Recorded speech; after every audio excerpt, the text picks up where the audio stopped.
Good morning. My name is Jeannie, and I will be your conference operator today. At this time, I would like to welcome everyone to Oscar Health's second quarter 2026 earnings conference call. All lines have been placed on mute to prevent any background noise. After the speaker's remarks, there will be a question and answer session. If you would like to ask a question during this time, simply press star followed by the number one on your telephone keypad. If you would like to withdraw your question, press star one again. Today, we do ask you limit yourself to one question and one follow-up. Thank you. I will now turn the call over to Chris Potochar, Vice President of Treasury and Investor Relations. Good morning, everyone. Thank you for joining us for our second quarter 2026 earnings call. Mark Bertolini, Oscar Health's Chief Executive Officer, and Scott Blackley, Oscar Health's Chief Financial Officer, will host this morning's call. This call can also be accessed through our investor relations website at ir.hioscar.com. Full details of our results and additional management commentary are available in our earnings release, which can be found on our investor relations website at ir.hioscar.com. Any remarks that Oscar makes about the future constitute forward-looking statements within the meaning of safe harbor provisions under the Private Securities Litigation Reform Act of 1995. Actual results may differ materially from those indicated by those forward-looking statements as a result of various important factors, including those discussed in our annual report on Form 10-K for the period ended December 31st, 2025, and the quarterly report on Form 10-Q for the period ended March 31st, 2026, each is filed with the Securities and Exchange Commission and other filings with the SEC, including our quarterly report on Form 10-Q for the period ended June 30th, 2026, to be filed with the SEC. Such forward-looking statements are based on our current expectations as of today. Oscar anticipates that subsequent events and developments may cause estimates to change. While the company may elect to update these forward-looking statements at some point in the future, we specifically disclaim any obligation to do so. The call will also refer to certain non-GAAP measures. A reconciliation of these measures to the most directly comparable GAAP measures can be found in the second quarter earnings press release available on the company's investor relations website at ir.hioscar.com. We have not provided a quantitative reconciliation of estimated full year 2026 adjusted EBITDA as described on this call to GAAP net income because Oscar is unable, without making unreasonable efforts, to calculate certain reconciling items with confidence. With that, I will turn the call over to our CEO, Mark Bertolini. Good morning. Thank you, Chris, and thank you all for joining us. Today, Oscar Health announced strong second quarter 2026 results with significant year-over-year improvement across all core metrics. Oscar delivered record profitability for the first half of 2026, generating $1.1 billion in earnings from operations, then $1 billion in net income. In the second quarter, revenue grew 70% year-over-year to $4.9 billion. MLR improved 12 points to 79.2% year-over-year, with utilization moderately favorable to our expectations. Our SG&A expense ratio improved 450 basis points to a record low of 14.2%, reflecting disciplined expense management, technology-driven efficiencies, and continuing operating leverage. Earnings from operations increased by $619 million year-over-year to $389 million. Our performance demonstrates superior execution against the fundamentals of our strategy. Disciplined pricing, differentiated consumer products, and a scalable technology platform work together to fuel individual market growth. We are raising our full year 2026 outlook based on the strength of our operating performance and our model built for long-term profitable growth. Now I will share our view on trends in the individual market, then I'll dive into our business highlights. The individual market is vital to our nation's economy and was built for the labor market now taking shape. The market is expanding coverage for people outside of traditional employer plans, including a growing number of entrepreneurs, gig workers, part-time employees, and early retirees. Over the past decade, the market drove down the uninsured rate and prevented billions in uncompensated care. Over the next decade, its role will only grow as people move between full-time jobs, contract work, and retirement at twice the rate of prior generations. AI will accelerate that shift. Our nation's leaders should promote policies that put the next generation of American workers in charge of choosing their health care. Oscar is leading the charge with portable coverage and experiences that meet the expectations of the people powering our economy. The future of American healthcare depends on a durable individual market, and 2026 trends reinforce our conviction in its long-term strength. Total ACA membership stands at 19.2 million, down 12% year over year, tracking favorable to our pricing assumptions and reflecting continued consumer demand. Wakely's first claim-based report of 2026 market morbidity is also favorable to our expectations, suggesting potential upside to our outlook. We expect further market contraction and remain cautious with only 4 months of morbidity data, but we expect both trends to remain favorable to our pricing assumptions. Looking ahead to 2027, we anticipate a rational pricing environment with rates that reflect the effects of CMS's program integrity efforts. Now I will review our business highlights. Oscar ended the second quarter with 2.96 million members, up 46% year over year. Membership reflects above-market open enrollment growth and solid retention. Our consumer products designed around clinical, lifestyle, and cultural needs are driving higher member satisfaction, and we continue to launch features that help members find high-value care and manage costs. We are also building momentum in ICHRA with steady growth and demand from small businesses in the healthcare and professional services industries. Our technology continues to differentiate the member experience. This quarter, we piloted a radiology program with our Oswell agent. Oswell uses a member's claims history and clinical interactions to initiate their next step for care. It confirms coverage, guides members to high-quality providers based on cost, location, and availability, and shows estimated savings from switching facilities. 1 in 4 members choose Oswell's recommended site of care and save $75 on average per appointment. We will expand this capability to additional procedures using care standards from leading centers of excellence.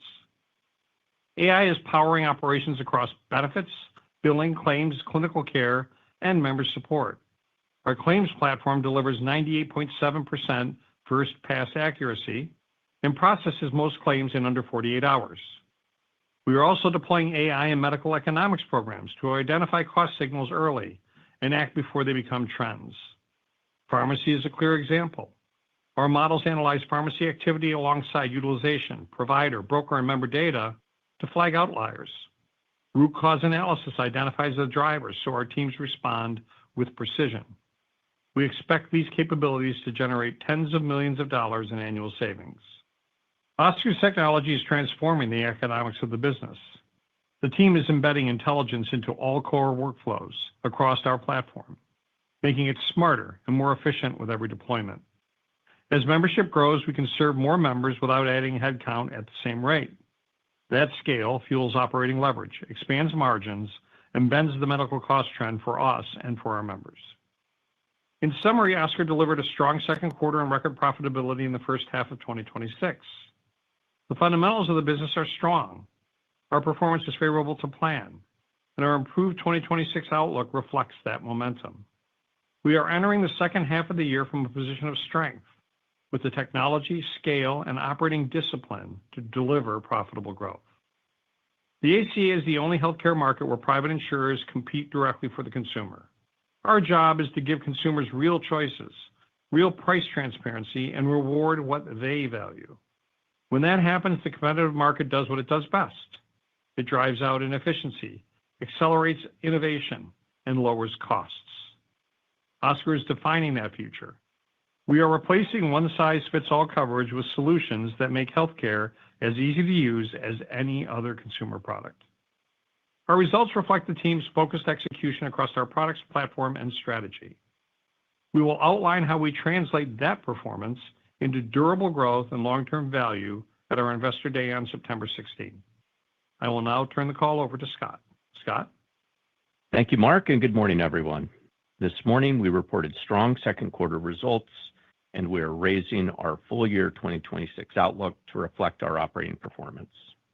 Through the first half of the year, we delivered record profitability of approximately $1 billion of net income, or $3.16 per diluted share. The fundamentals of the business are strong, and our results are favorable to our plan. Let me now turn to details on second quarter performance. We ended the second quarter with 2.96 million effectuated members, an increase of 46% year over year, driven by above-market growth during open enrollment and solid retention. Total revenue was $4.9 billion, an increase of 70% year-over-year, driven by higher membership and rate increases, partially offset by higher risk adjustment payable accrual. The second quarter medical loss ratio was 79.2%, an improvement of nearly 12 points year-over-year. Recall that in the prior year period, we recorded the entire first half impact of the 2025 risk adjustment true-up in the second quarter. The year-over-year MLR improvement was driven by our disciplined pricing strategy and a strong current year performance compared to the market reset experienced a year ago. We also benefited from favorable prior period reserve development in the quarter. Now I'll spend a moment on risk adjustment. In the second quarter, we received the final 2025 CMS risk adjustment report, which was approximately $160 million favorable to our first quarter accruals and fully recognized in the quarter. We also received the first risk adjustment report for 2026, covering claims through April, which showed market morbidity tracking quite favorable to both our pricing and first quarter accruals. With only 4 months of claims in the data, we recognized only a small portion of that favorability, which we believe is appropriate at this stage in the year. Through the first 6 months of the year, risk adjustment as a percentage of direct premiums was approximately 20%, consistent with our expectations for the full year. Overall year-to-date utilization was moderately favorable to our expectations. By category, inpatient, professional, and pharmacy utilization were favorable, while outpatient was elevated through the first 6 months of the year. On administrative expenses, we delivered another record low SG&A expense ratio. The second quarter SG&A expense ratio was 14.2%, a 450 basis point year-over-year improvement and the lowest in the company's history. The improvement was primarily driven by disciplined expense management, including an increasing impact from technology and AI initiatives, fixed cost leverage, and lower risk adjustment as a percentage of premium. We reported earnings from operations of $389 million in the second quarter, a $619 million year-over-year improvement. Operating margin was 8%, a 16-point improvement year-over-year. Net income was $362 million, a $590 million increase year-over-year. Adjusted EBITDA was $415 million in the quarter, an increase of $615 million year-over-year. Through the first 6 months of 2026, our results reflect disciplined execution and strong year-over-year improvement across all key metrics. Shifting to the balance sheet, our capital position remains very strong. We ended the second quarter with approximately $10.2 billion of cash and investments, including $462 million of cash investments at the parent. As of June 30th, 2026, our insurance subsidiaries had approximately $1.9 billion of capital and surplus, including $994 million of excess capital, which was driven by our strong operating performance. Let me now turn to updates on our 2026 full-year guidance. Based on our first half performance, we are raising our full-year earnings from operations guidance to a range of $500 million to $700 million, an increase of $250 million from our prior outlook. We continue to expect total revenues of $18.7 billion to $19 billion. We now expect full-year MLR in the range of 81.5% to 82.5%, an improvement of 90 basis points at the midpoint from our prior outlook. On administrative expenses, we now expect our SG&A expense ratio to be in the range of 15.6% to 16.1%, an improvement of 20 basis points at the midpoint. We continue to expect adjusted EBITDA to run roughly $115 million above earnings from operations. Our improved outlook reflects our strong first half performance, including favorable prior period development and market morbidity trends, and an expectation of increasing membership churn in the back half of the year as CMS program integrity processes continue. As I mentioned, the market morbidity data that we received for claims through April was quite favorable to our expectations. Given this early stage in the year, we have not taken full credit for that favorability in our outlook. If the favorability holds as claims develop, that could present a tailwind to our full-year outlook. In closing, our disciplined execution drove strong operating results and record profitability through the first half of the year. We are confident in our improved 2026 outlook and are on track to deliver our strongest performance to date. With that, let's turn the call over to the operator for the Q&A portion of our call. At this time, I would like to remind everyone, in order to ask one question and one follow-up, press star, then the number one on your telephone keypad. And your first question comes from Andrew Mok with Barclays. Please go ahead. Hi, good morning. On utilization trends, you noted inpatient, professional, and pharmacy was favorable, but outpatient was elevated. Can you elaborate a bit on what you saw there, particularly on the outpatient side, and how you're thinking about the pace of utilization for the balance of the year? Thanks. Yep. Good morning, Andrew. In outpatient, I would say that there are, a handful of areas that we're paying attention to. Honestly, none of them is particularly outsized. And what I think is most important there is that we're seeing stability in these trends. And so while outpatient is a bit elevated, as you mentioned, we're seeing the other categories running favorable. And at this point, the trends are stable. And so, the utilization looks very reasonable and is favorable to what we would expect at this point in the year. Great. And appreciate all the comments that AI is accelerating the shift to untraditional employment. Would love to hear what you're observing in the market driving that commentary and how that impacts your view of intermediate term growth. Thanks. A couple of things on AI. First, we don't see the massive unemployment that a lot of other CEOs have painted a very dark picture of. We see a transition to different kind of job groups. And those are in the gig economy, that's in part-time work, that's in multiple part-time jobs, that's in early retirees. And in that economy, employer-based insurance doesn't necessarily work well. There are a lot of people who don't have coverage as a result. And we are now working with some very large groups around that part-time employees, people who work in multiple places with multiple part-time jobs. So as that market evolves, we see it as a huge opportunity for ICHRA and expanding the total TAM of the marketplace. In small group and middle market, there's 115 million lives alone that we think will have some impact on employment in growing these other jobs in our economy. As far as AI goes, internally, our investment is not something that we do separately. Every business owner has a platform. That platform has engineers, product management, AI, and business people evaluating how we can advance every one of our platforms every day to reduce friction for our members and for the providers we work with. And it's through that analysis that we fund those projects with expected returns and expected investments. I note that in the press you hear of billions of dollars being spent by our competitors, and I would just make the point that we have one platform, we have one data set. As a result, we start with a huge advantage in being able to use AI at scale without having to make the investments in platform integration and data rationalization that a lot of our competitors do. And that is why we are so far ahead in deploying AI at scale in the organization. Your next question comes from the line of Jessica Tassan with Piper Sandler. Please go ahead. Hi, guys. Thank you for taking the question and congrats.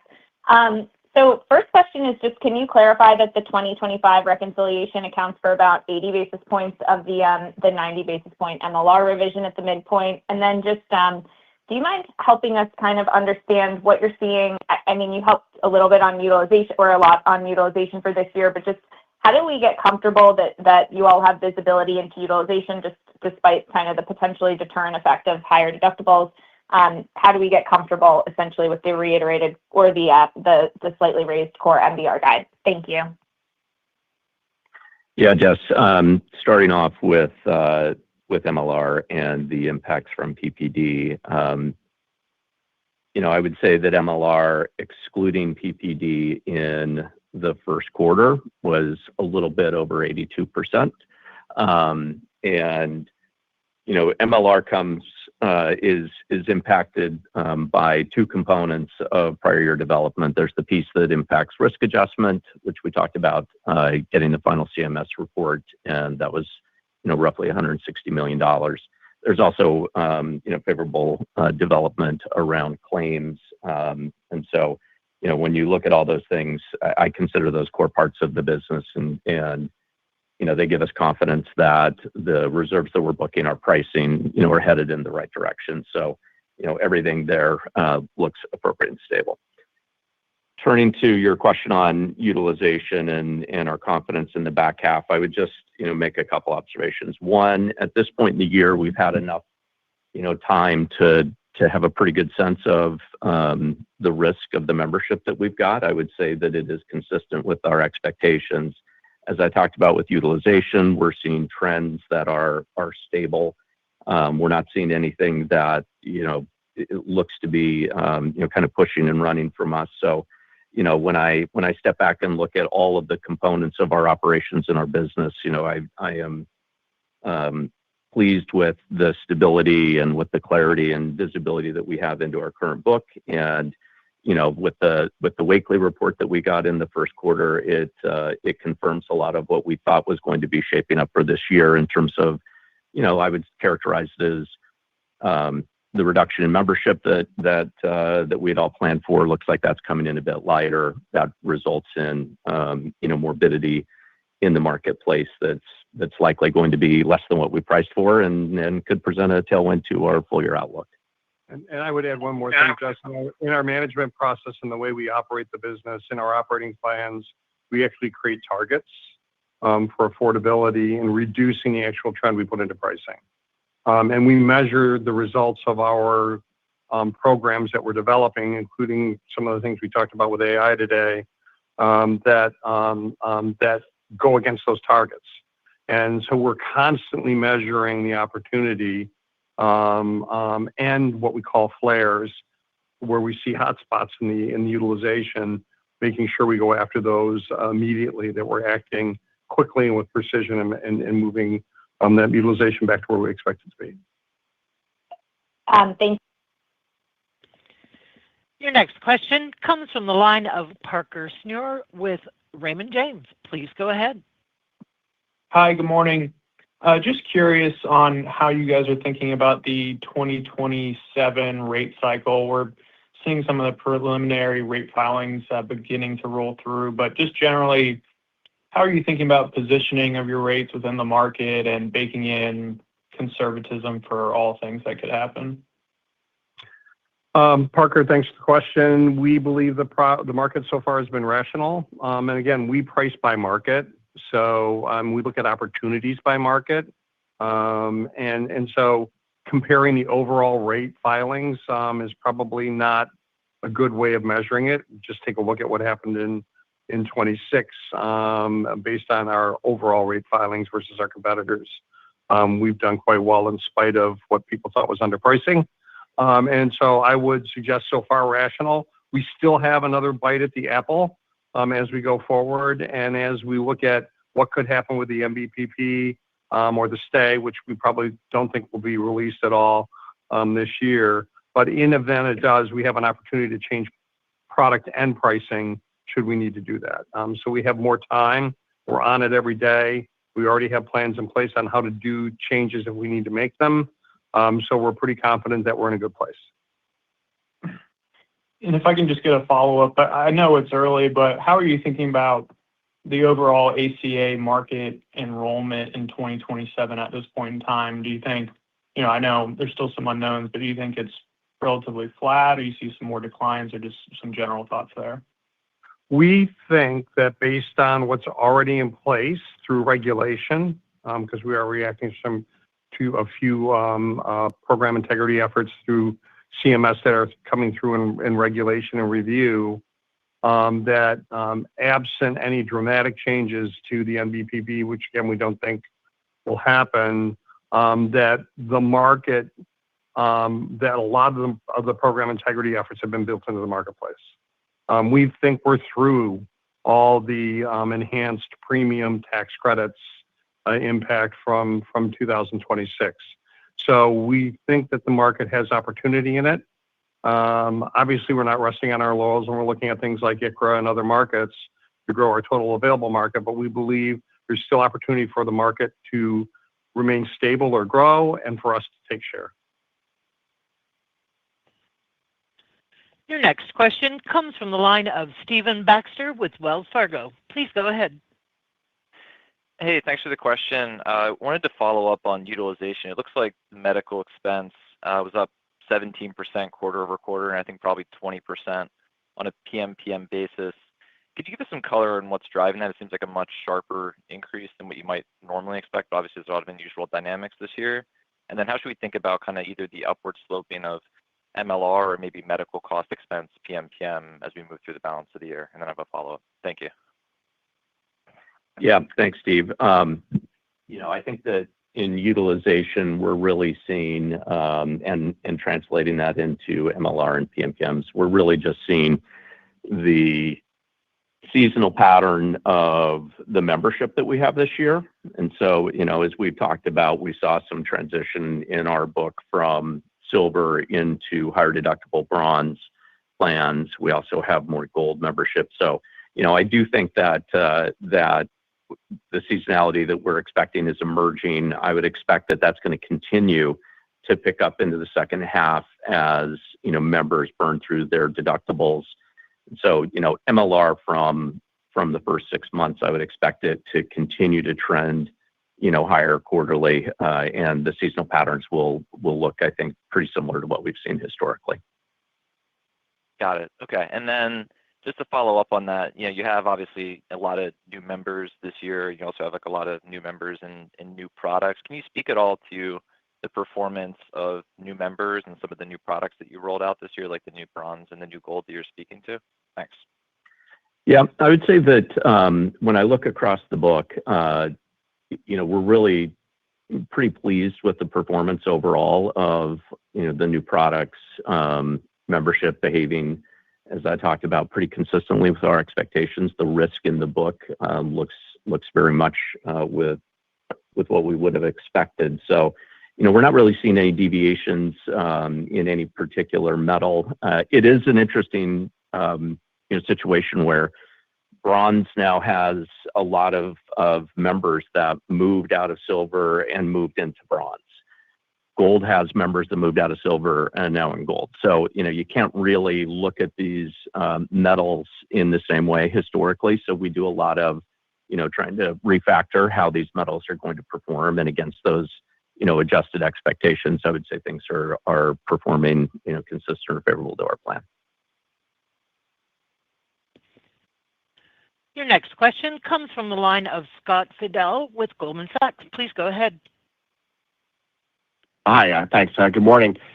First question, just hoping you could maybe just decompress the SG&A performance was quite strong in the quarter.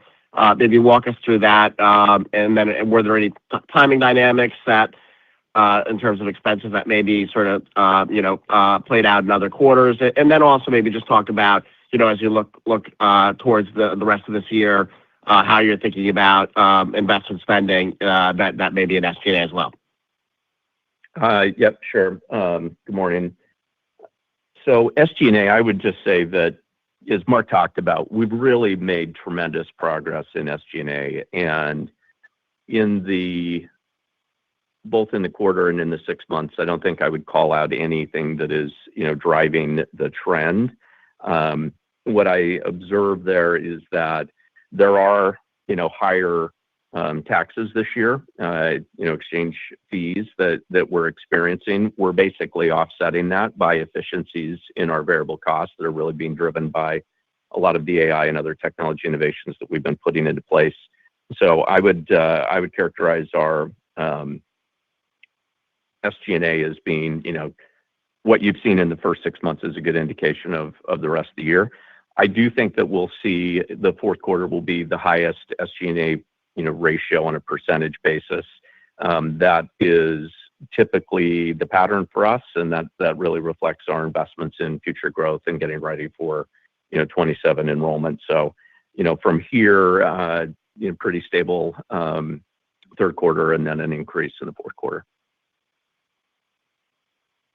Okay. And then just wanted to ask about, just with some of the shifts that you have in the metal mix and with the shift to more bronze, how that affects the risk adjustment accruals that you're making. Clearly, it seems like utilization, is coming in favorable, but at the same time, you also have the metal mix shift, I guess, and now that you've had the Wakely report. And if I could just layer into that, into the metal mix question, because it's interesting, you guys have that perspective, I guess, because obviously there's a big focus on seasonality in the exchanges with the market mix shift to bronze from silver, but you have the perspective of having both the bronze and the gold.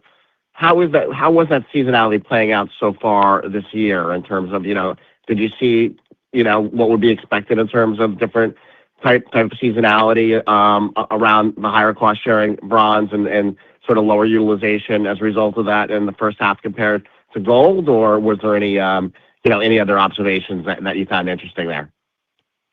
Yeah, I would say that on the metals, against our refactored expectations, again, recognizing that a lot of our members that were historically silver are now in different metals, the performance there is coming in line to favorable with our expectation, and the risk is as we would have expected, to slightly favorable.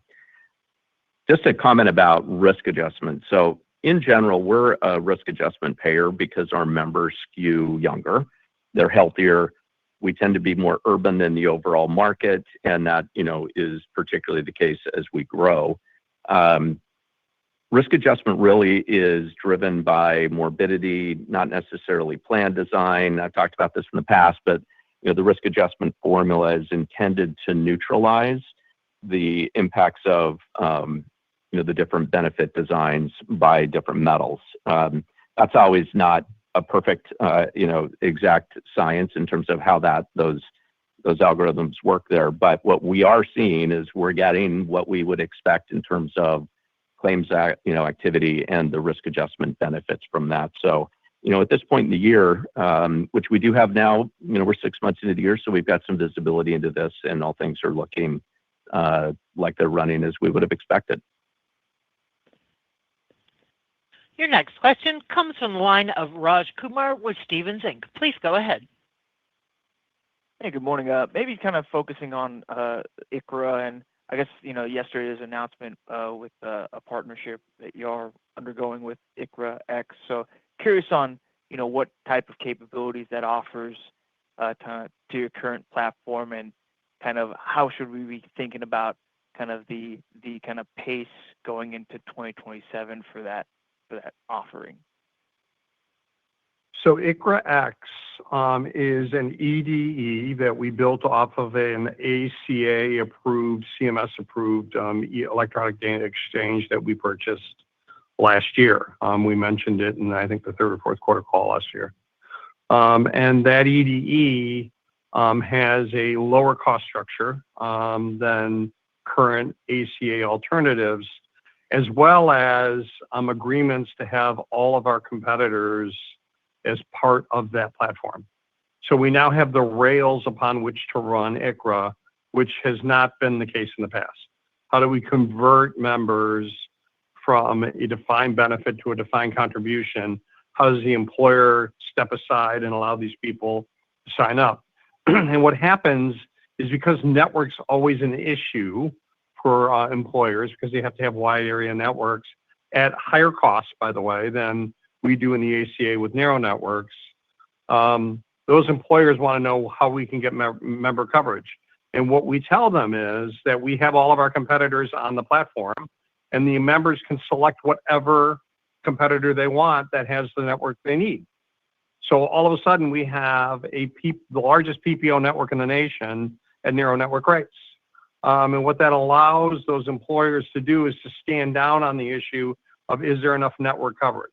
Couple that with benefit selection tools that we're using with brokers to get people into the right plan design allows savings as high as 26% of the employer's cost versus what the employee would need to pay by following this option. So that EDE, that ICHRA X, invites all of our competitors to the table. They've all joined. We all get access to all those members as they convert. And then the real opportunity is on the front end of the conversion with the employer, where they spend sizable sums to convert from defined benefit to defined contribution, where the revenue is not regulated like insurance revenue, doesn't require reserves, and has higher margins. And so that will allow for competition in that market. ICHRA X is then connected to Lucy, where we are now starting to have, Allstate Health, we have Aflac, we have a lot of retailers that want to get access to our members. Mark Cuban is talking to us about coming on board. Other organizations that want to join us to be able to offer retail opportunities to our members once they have to shop for their out-of-pocket costs as members in the program.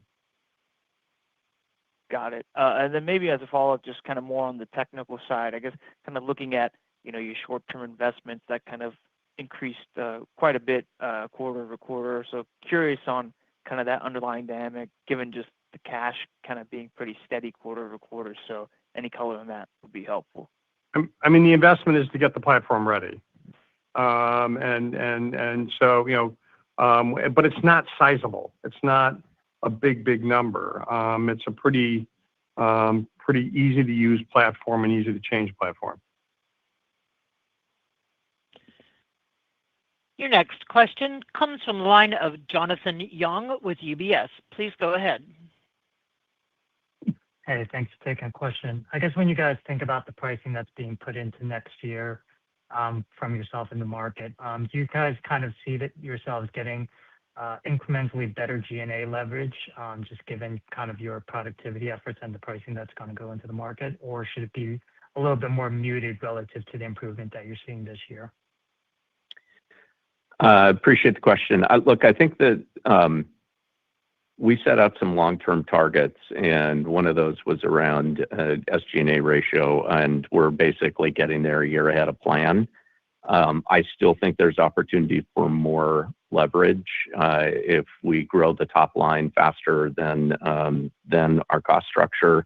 That's going to be a positive in terms of that ratio. So given everything we're doing with AI and focusing on running the most effective and efficient operation we can, I think there's more opportunity for improvement going forward.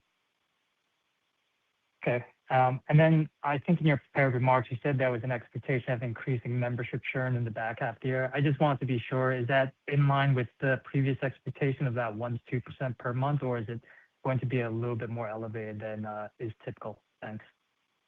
Yep. So we ended the second quarter, as we talked about, with 2.96 million effectuated members, which is basically flat in the second quarter. And so what we saw in that quarter basically was significantly better than our expectations. So lapse was quite favorable. Some of the lapse that we expected in the quarter, is related to CMS eligibility and data issues that we now expect to happen in the second half of the year. So I would expect that churn, we previously thought it was 1%-2%. It's probably going to be closer to twice that amount. That's really a timing move and doesn't impact revenue. You can see that we reaffirmed our full year guidance on revenue. So I would characterize that again more as just a delay in those members being unenrolled versus anything more fundamental in terms of the ongoing churn that we would expect in the business. Your next question comes from the line of Michael Ha with Baird. Please go ahead. Thank you. Firstly, clarification to MLR. Scott, you mentioned first quarter MLR ex PPD was, I think, a little over 82%. For this quarter, if I exclude the favorable PPD and prior year risk adjustment true-up, I'm getting something around like 85.2%. Is that roughly correct? I know you mentioned utilization was moderately favorable. Just wanted to confirm the 85.2 is what you're thinking about as underlying MLR, and if there's anything to note even on monthly cadence. Was the favorability pretty consistent throughout the quarter? Any moderation of trend? Yeah. As I mentioned, my math says that if you exclude the favorable PPD in the quarter, you do get a MLR that's approximately 82%. We'll have to do some reconciliation with your numbers after the call. I would say that we have seen, again, in total favorable prior period development of $164 million in the second quarter. Year to date, that's $232 million. Those are the numbers that you should be excluding if you're looking to try to adjust our second quarter or 6-month MLRs. Okay. Thank you. Multi-parter on risk adjustment. If I exclude the prior year true-up, I'm getting current year risk adjustment transfers about, I think, 17.9% of premiums, a lot better than the 20% expectation. First question, is the implied transfer payable percentage in your updated guide for back half still 20%? I guess for full year, what does it imply for back half? Mark, you mentioned the June weekly could actually suggest upside to your updated guide. Curious if you could elaborate more on that. What does that layer of possible conservatism look like within the guide? How much confidence do you have in the durability of it through year-end? Also, what types of, I guess, scenarios in the back half of the year do you think could even pose a threat to full year expectations when it comes to risk adjustment? Is it membership attrition running hotter or something else? All right. Thank you. Yeah. On risk adjustment, I would recommend that you look at the first half as the best lens in terms of what's going on with risk adjustment. In the first half, risk adjustment was 20%, which continues to be our expectation for the full year. There was modest favorability, as you talked about, in Q2 related to the final CMS report that's embedded in the quarter. Overall, again, every quarter we're doing a kind of a year-to-date true-up and what our expectation is around risk adjustment. The fact that we were at 20 for the 6 months and we continue to expect 20 for the full year, I think shows that things are progressing as we expected. Your next question comes from the line of Dave Windley with Jefferies. Please go ahead. Hi. Thanks for taking my questions. Mark, the company invested a lot in working with your sales channel to navigate members between products for 2026. In your earlier answer, you talked about 2027 being relatively stable. I'm wondering if you also think your tier mix will be relatively stable, or do you see more of that navigation? I think a product like HelloMeno is new to 2026. Do you have any plans of similar sort for 2027? Thanks. Yes, we do have new products rolling out. We continue to innovate and buy market.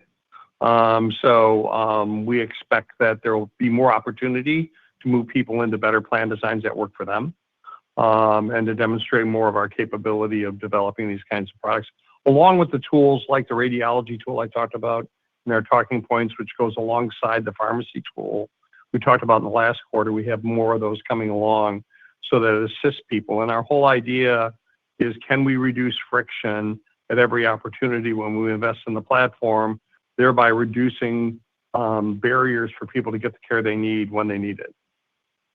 Yes, we have more navigation to do. It's not as significant as the level we did last year with the enhanced premium tax credits. It's more about delivering on new products in certain markets. Your next question comes from the line of Kevin Fischbeck with Bank of America. Please go ahead. Great. Thanks. Just want to try to help bridge the increase in guidance. Obviously, with Q1, you didn't change guidance. You had 164 of PPD this quarter, 68 of PPD in Q1, and then 160 of 25 risk adjustment this year. Those things all seemed incremental to your original guidance, so like $392 million, but you raised the income guidance by $250. Can you help kind of bridge the delta between those numbers?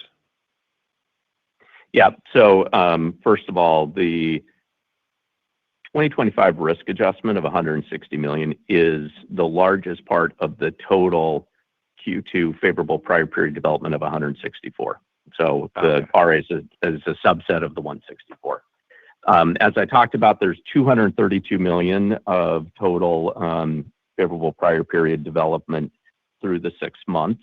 We raised guidance by $250 million. We think that the core business is running really well.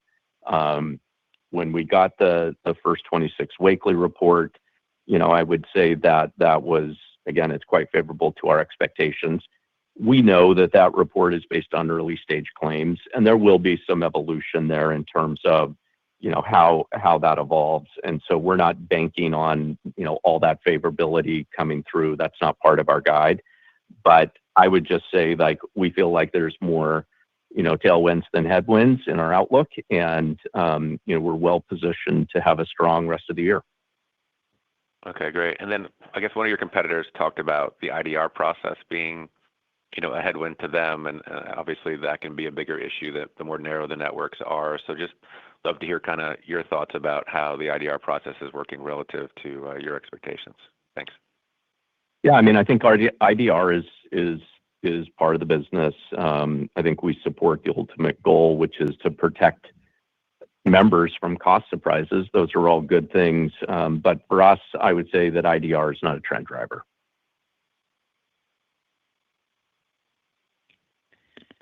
Your next question comes from the line of Justin Lake with Wolfe Research. Please go ahead.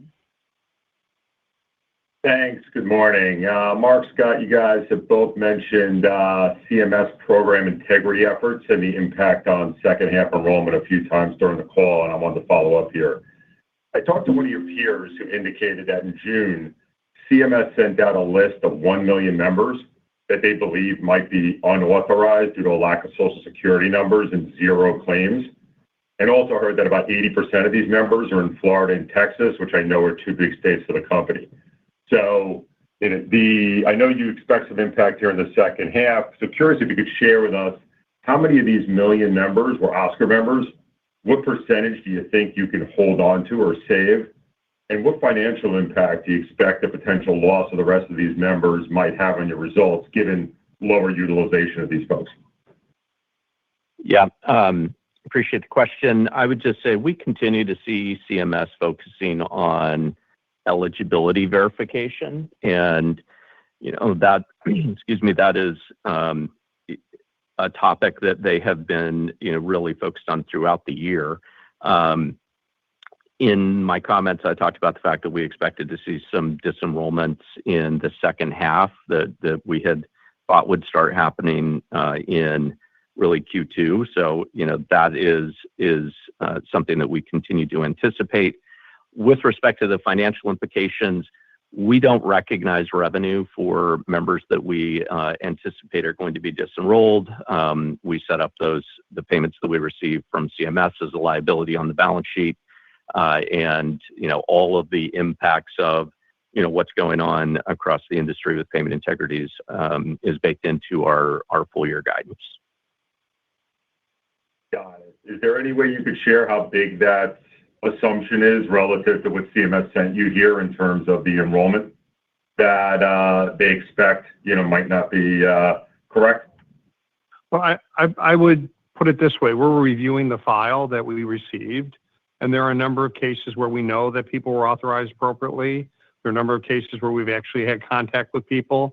Their list was based on a set of assumptions that they went through on the file. The actual result will depend on our ability to go through those files, and we are going through them actively.